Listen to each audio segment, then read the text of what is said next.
القارعة ما القارعة وما أدراك ما القارعة يوم يكون الناس كالفراش المبثوث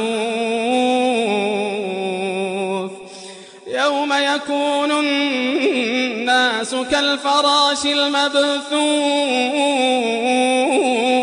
وتكون الجبال كالعهن المنفوش فأما من ثقلت موازينه فهو في عيشة راضية فأما من ثقلت موازينه فهو في عيشة راضية وأما من خفت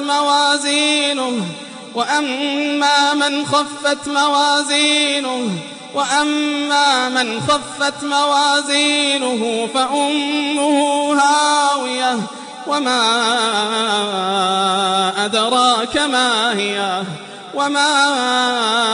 أدراك ما هي نار